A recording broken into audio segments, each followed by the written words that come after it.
I'm Dr. Sue Brunning. I'm the curator of the European Early Medieval Insular Collection at the British Museum, and this is my corner.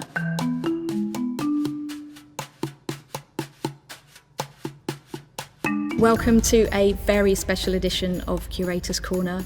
Myself and my colleagues behind the camera have all stayed after hours at the museum in order to hold an audience with one of the most famous archaeological discoveries ever made, and it is, of course, the amazing Sutton Hoo helmet.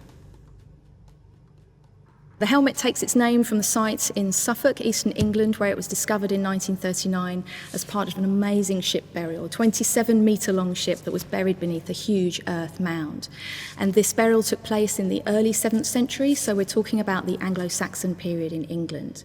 And the helmet was one of an array of grave goods that was laid out inside that ship, things like gold and garnet metalwork, illustrious feasting equipment, drinking horns, silver from the Eastern Mediterranean, and of course an array of glittering war gear, of which the helmet was the key piece.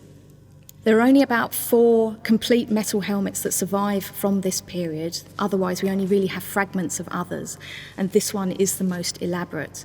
But I think another reason why it is the favourite object from the ship burial is simply because it has this amazing human face. And I think that for a period of time, 1,500 years ago, and for people that can seem quite remote from us, this helmet, this human face, gives us a kind of a relatable way into that period. And so what I thought we would do with the helmet today is we would try to get inside the helmet, try to look out through the helmet's eyes at that world around the people that were wearing and using and encountering this helmet. And I think that would be a really fun thing for us to do together tonight, because I think that even though this helmet has this rather inscrutable expression, it really has an awful lot to tell us. The first thing I thought I'd do is actually explain to you a little bit about what you're actually seeing here, because it's not potentially as simple as you might expect. So what we have here is a reconstruction of the helmet that was made in the early 1970s by a conservator here at the British Museum called Nigel Williams. And it was actually something that took a year of his life. And the reason that it was so difficult is because the helmet was discovered in hundreds of fragments. And that's because the burial chamber at Sutton Hoo collapsed at some point and shattered the helmet into all of these fragments and kind of created the world's most difficult jigsaw puzzle. And the way that he pieced this together was by matching curvature of those fragments and the thickness of them and finding joins here and there whenever he could to create the kind of piecemeal approach to the helmet and actually pinning those pieces onto a plasticine head. And the amazing thing to think about is that he didn't actually really know what the end product should really look like very much, because it's something that is as rare as I mentioned earlier. And so by all of that piecemeal work, he actually managed to create the helmet eventually and piece it all back together into this amazing thing that you can see in front of you now. And what we have here is a blend of original and of modern pieces. So these lumpy parts that you can see all around here, and the facial fittings, everything that you can see down here, those are the original parts of the helmet, and the smooth parts that are interspersed here, those are the modern reconstructed parts. And that's made from a very heavy-duty jute textile that's covered with plaster, and the whole thing has been painted this brown colour so that it matches the corroded colour of the iron pieces. Now, you might be wondering, why would we use such a fragile material in order to create this reconstruction? And the reason is to make it reversible. So if we decided in the future, based on new research, that the reconstruction was no longer as accurate as we would like it to be, we can actually take the whole helmet apart without damaging those fragments and start again. And in actual fact, that has been done one time before. So this is the second reconstruction of the helmet. The first one was undertaken in the 1940s by a conservator called Herbert Marion. But unfortunately, that reconstruction was thought to be inaccurate, and so the whole thing ended up going back to the drawing board. Now we can take a slightly closer look at the helmet itself. So this is the domed skull cap of the helmet, and we think this may have been made in a single piece because the conservators were not able to find the telltale joins that suggested that the helmet may have been made in segments like other helmets of this type. At the back behind me, we have the sloping neck guard that protected the back of the neck. On each side we have the cheek pieces, which protected the cheeks, and they're on hinges, so they were able to move around. Over the top of the helmet we have this amazing iron crest, which is actually in the form of a two-headed snake. There's one head at the back here staring at me, and then another head at the front here. Now the form of this helmet is really interesting because its closest parallels do not actually come from England. They come from a part of eastern Sweden known as Uppland, which is kind of up to the northeast of Stockholm. There's a place there, two places called Vendel and Valsgärde, where other boat burials have been found, a bit similar to what we find at Sutton Hoo. And inside those burials we also find other equipment that looks a bit like some of the finds at Sutton Hoo. So there appears to be some kind of connection between this part of eastern England, where Sutton Hoo is, and this part of eastern Sweden. But the reason that the helmets are quite interesting is because their form, their shape, actually looks as if it's based upon late Roman types of helmet. And one of the theories about that is that Northern European mercenaries who were fighting in the late Roman army brought back this equipment, or the idea of this equipment, to their homes when they returned after fighting, and then locally made versions were made. There's also a Roman flavour to some of the imagery that we find on the helmet. Now obviously, as you can see, it's very fragmentary, but originally we have to imagine that the entire surface of the original helmet was covered in rectangular and square and sort of oblong plaques that were all completely covered with repoussé or pressed imagery. Covered the entire helmet, was absolutely dense with this imagery. Some of the images showed human beings and other images showed animals. We have a wonderful replica actually in the gallery at the museum that you can come and see a little bit about what it would have actually looked like in its heyday, but I still think it's pretty magnificent. But one of the scenes on the helmet, this one that has a Roman flavour, shows a mounted warrior trampling over his enemy, crushed beneath his horse's hooves, and the enemy is just dealing a bit of a parting shot by sticking his sword into the horse's breast. And at the back of the horse, sort of perched on its rump, there's a mysterious third small figure, human figure, that's grasping onto the horseman's spear and appears to be controlling it in some way. Now, this imagery of the horseman trampling his foe seems to have Roman roots. We find it in Roman art. But this Northern European version that we find at Sutton Hoo and in those areas of Sweden which I mentioned seem to have added a couple of details. So that detail of the enemy doing the parting shot, sticking the sword into the horse, and that curious third figure perched at the back of the horse and guiding the spear. The meaning of it is not exactly clear, but it appears that those changes may have been made to make that particular scene more relevant to the Northern European, non-Roman people that were consuming it.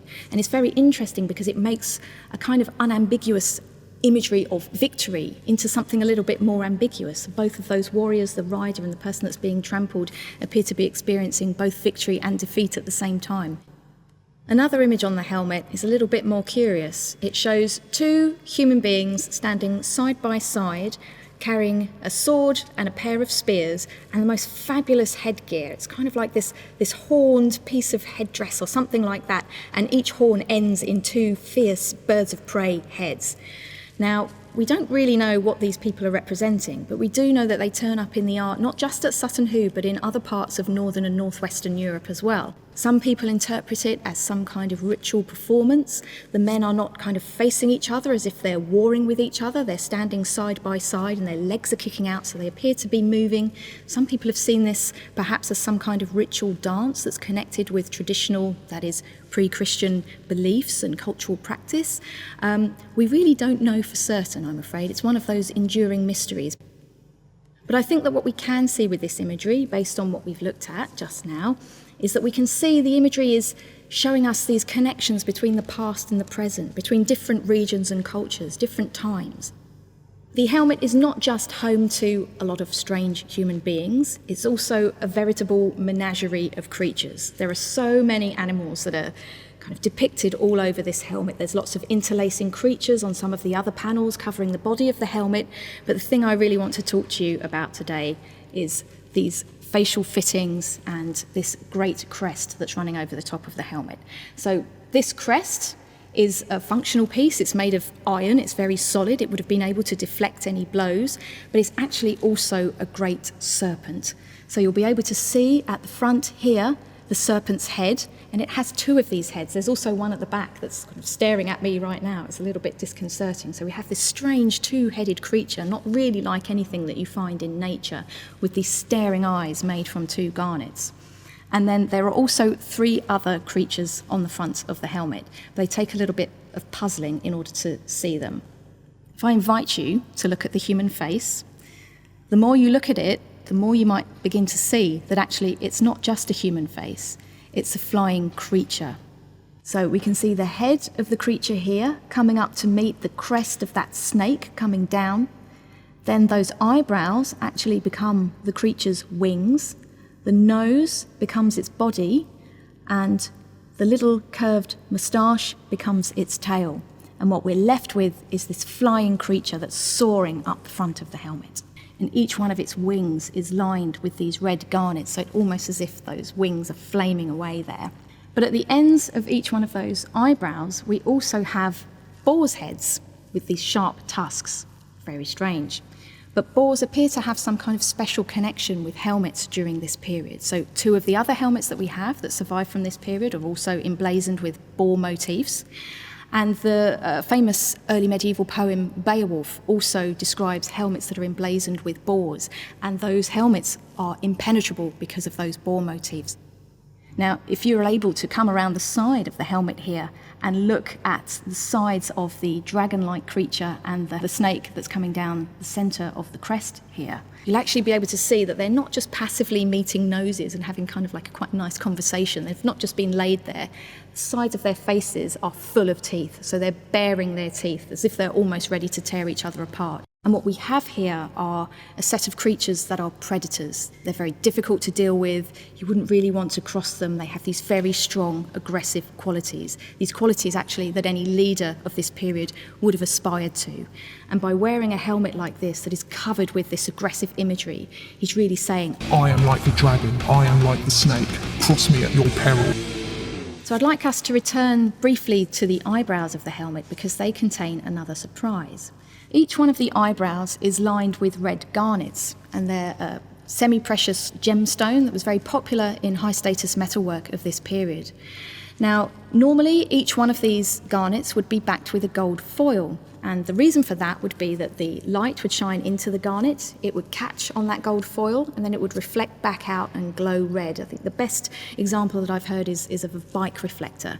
Now, you may remember in my previous video about the Sutton Hoo sword hilt, we spoke a little bit about those kinds of effects and the use of those garnets and those gold foils, and it's a similar effect that we're finding with the helmet here. But there's something strange going on with the eyebrows of this helmet.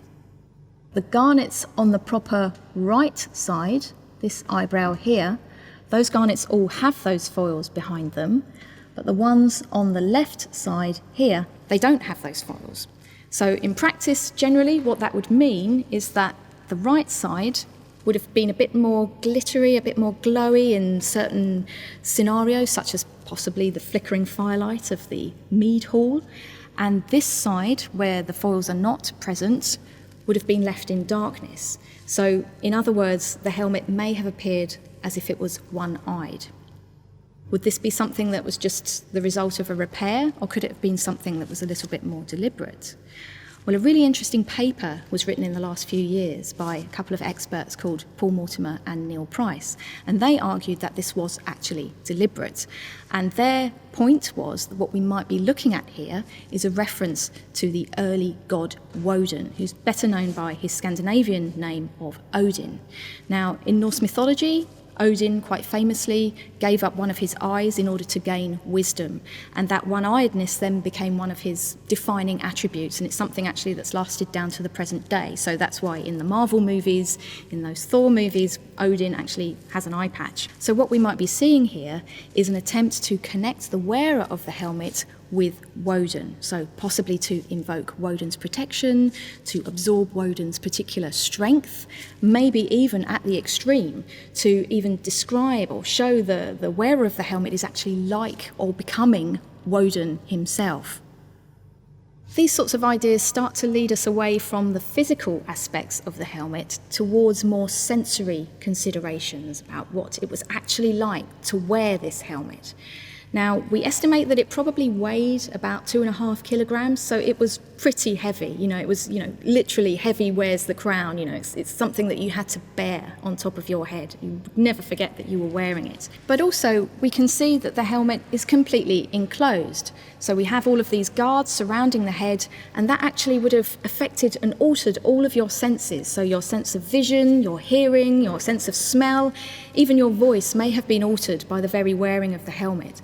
I think that everything may have been slightly muffled, slightly dreamlike almost. And that makes me wonder whether it kind of put the wearer into a slightly different mental state, whether you felt like you were transformed, whether you felt like you were kind of transported into another world or were becoming another being. You were not yourself when you were wearing this helmet. And I think those kinds of ideas are just really fascinating. And if we flip that over, we can also think about what it was like to actually encounter this helmet. Now, I don't know about you, but I'm fairly intimidated sitting here looking at this thing. It's got such a huge presence. And particularly if we think about the fact that these metal helmets at the time may have been quite rare, so it wouldn't have been every day that you would see somebody wearing something like this. And we can also imagine this person wearing the coat of mail armour that was also found in the burial, carrying that huge shield which itself was covered with lots of metal, wielding the huge sword that I spoke about in the previous episode of Curator's Corner. So this person is completely covered in metal, wielding metal. They would almost have looked like they were no longer a human being that was made of flesh and blood. It's like they're made of metal, like they're some kind of impenetrable super being. And I think that those kinds of ideas also added an extra power to this helmet. This has a bearing on what's probably the most common question that I'm asked about the helmet, and that is, could this thing ever have been worn in battle? Well, you probably won't be surprised to know that we don't actually know the answer, but we can weigh up the probabilities, so let's do that together. One of the theories is that the helmet is far too ornate in order to have ever been used in battle. Surely this was some kind of parade helmet. But really, I think that that's our value judgment. We might not necessarily be prepared to risk something like this and damaging it in battle. That doesn't necessarily mean that they didn't. They had different priorities, different ideas, different concerns, different ways of thinking about things. And so that might have led them to use this helmet in a different way than we ourselves might be prepared to use it.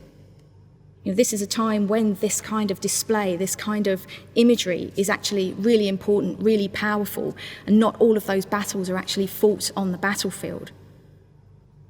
So sadly, that's almost all the time that we have to spend with this wonderful helmet.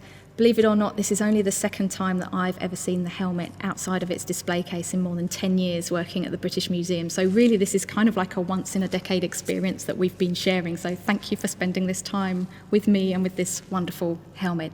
And I hope that after everything we've looked at in this episode, we can start to put the person actually back inside the helmet, and maybe we can start to see a pair of eyes staring at us through those black voids in the face mask there, and we can start to really see a personality start to emerge on that very inscrutable face. If you've enjoyed my corner, then please check out the 2 other Curator's Corners I've done, one about Anglo-Saxon swords and one about the Sutton Hoo sword specifically, plus lots of other corners that have been created by my colleagues here at the British Museum. And please subscribe to our YouTube channel where you can find all of those things. Oh, and thank you very much for giving a name to my wonderful foam sword. So, behold, Flexcalibur.